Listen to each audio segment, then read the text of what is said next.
Here's part two of my exclusive interview with Shelby J, a Prince protege who got her big break performing with him at the 2007 Super Bowl.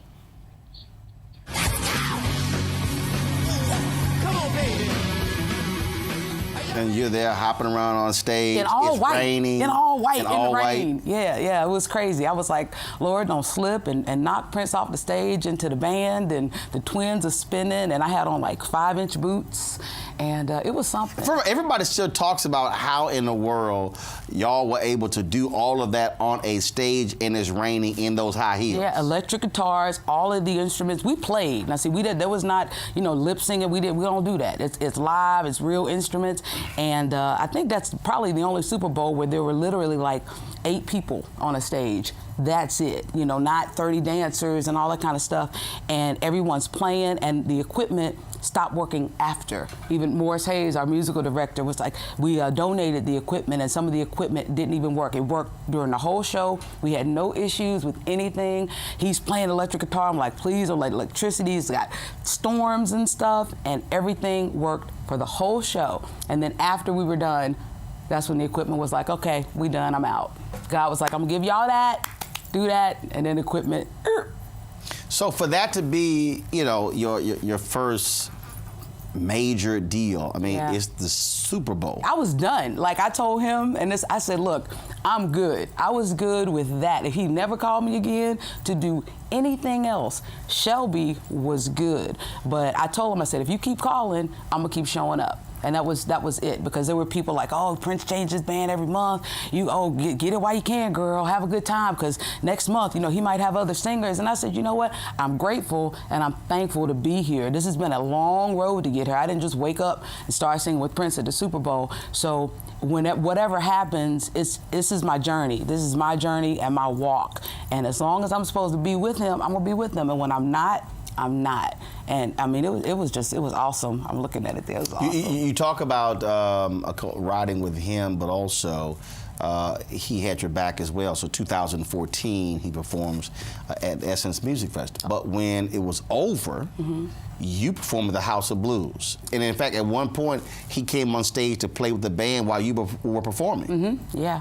Yeah, super. I mean, he was super supportive, and the thing is, he'd be like, go get him. Like, he trained us. We would rehearse sometimes 10, 11, 12 hours a day, and he's like, I'm getting you ready. I'm getting you ready for what's next. I'm not always gonna be here. You're not gonna always be in my band. This is, like he told Adrian Crutchfield, he's like, this is for now. I'm preparing you for what's next. I like to tell people, I got my PhD. That's where I went to school. I got my PhD right there, Paisley Park University, and when he would come on stage with us, he would get so much joy from just playing guitar, watching us do what he taught us to do, and how he elevated us from the singer I was when I came to his band in 2006 to what he saw me become, like at Essence 2014, and like, yeah, Shelby, go get him. And he was hard on us, but it made us better. He raised the bar. I thought I was here, but he really raised the bar. And even with him not being here now, and I feel like he's with me every day. I hear him in my head.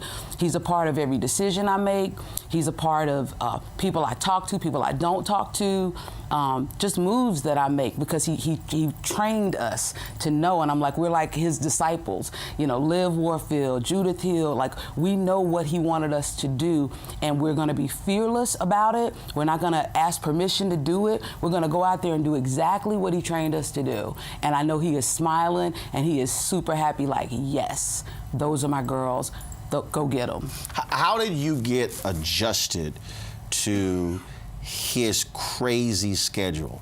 So it was NBA All-Star Game weekend, 2011 in LA, and I'm at Diddy's party, and it's craziness. Never even got inside because it was just madness outside.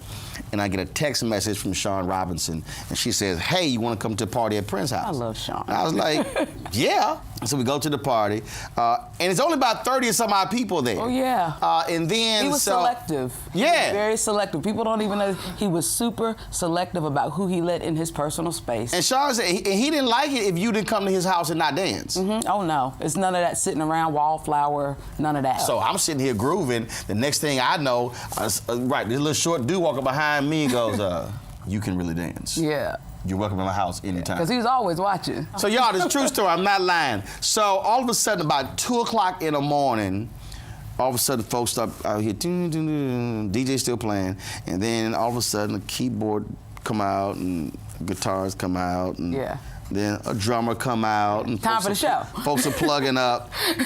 And y'all put on almost a 3-hour concert. You and Liv were the singers. Oh yeah, yeah. That thing went to almost 6 a.m. Yeah. Yeah, and then we had breakfast. It's beautiful. Let's do it because it's what we love to do. And I tell people this is what I love to do. When did y'all sleep?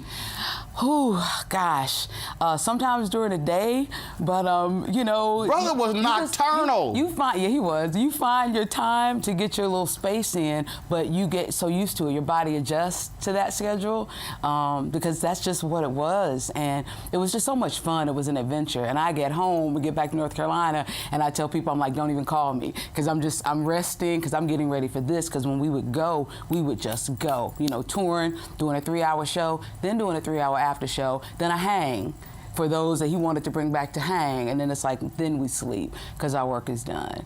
And he's like, we're not always going to be able to do this, so we have to do it. We have to do it now. And I was like, okay, there was a sense of urgency. Like, we have to do this, and we love doing it. Even when your feet hurt, even when your voice, you losing your voice, I'm sipping my throat coat, I'm doing my stuff. It's like, this is what I know I was born to do. He knew he was born to do it. So it's like, this is what we have to do.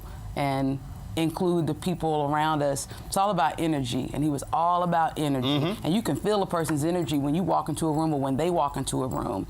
And you know, he knew that, especially with inviting people into his home, and that was very special. It was very, very special. And I knew that if I saw anybody there, that okay, there was something that he felt coming from you where he felt open enough to open himself up, you know, and he could trust you. There was a sense of trust. Tomorrow, Shelby J talks about the final year of Prince's life and why she felt he knew his time on earth was almost done. Back in 60 seconds, News 19 TV1.